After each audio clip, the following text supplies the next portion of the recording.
In terms of our ways to meet the theme and how can we contribute, is everyone hearing me okay? We talked about our overlapping events and having attendance and representation, including like the committees at church.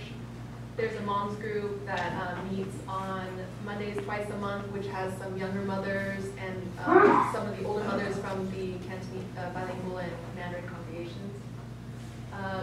In terms of within English congregation, we have Sunday evening fellowship, which is also sort of like a within English breaking down of generational divisions. And also for our church retreats, we thought maybe we can consider ways to make them more integrated, especially the ones when we're all combined together. I know that language is a barrier in some respects for that, but perhaps maybe we could have one combined message where there is translation.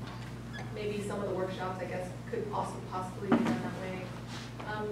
It was suggested for the prayer meetings on Wednesday, maybe not everyone, but like once a month. Maybe the congregations could all join together to pray rather than separating by congregation. Also, workday is an example of a time where we all come together and serve the church together. Along with Christmas choir, the church picnics, those kinds of things. We thought question 2 was very similar. How do we exercise to prove we are better together?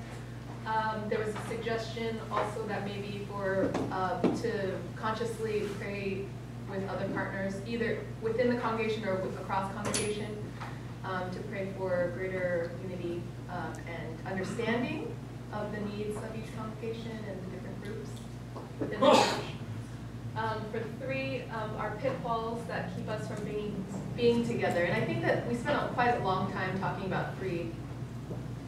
And I think that some of the questions and discussion was based on, what is our vision as a church and how we can rally our time and our priorities around the vision of the church. And I think that part of it is that our church has evolved, has changed over its many decades of existence. Coming from a primarily one language speaking church to multi-languages and multi-generations.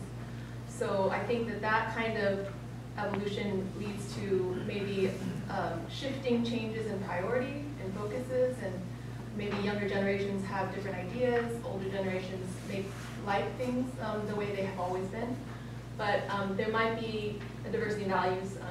And then we talked a little bit about an identity crisis or struggle within the church, like who are we?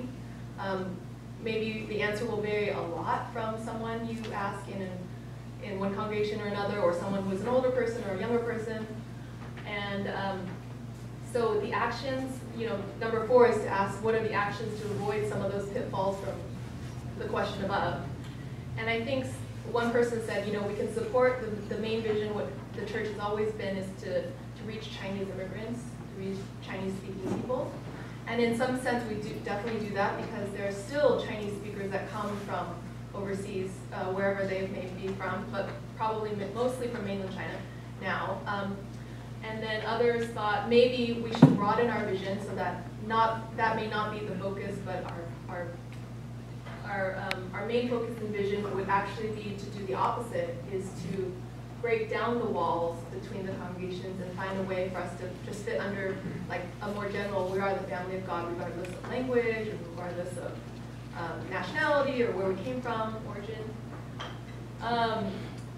And I think that the emphasis was that, a lot of times people are fairly, we like to do what we're comfortable with doing. So even when we go on mission trips, there was an idea that, sometimes the groups tend to stay together and huddle together. So even though you're on a mission trips with all these different people from different congregations, there's a tendency for you to just hang out and work with the people you know and speak your language instead of maybe spending some time with someone you don't normally get a chance to work with alongside of.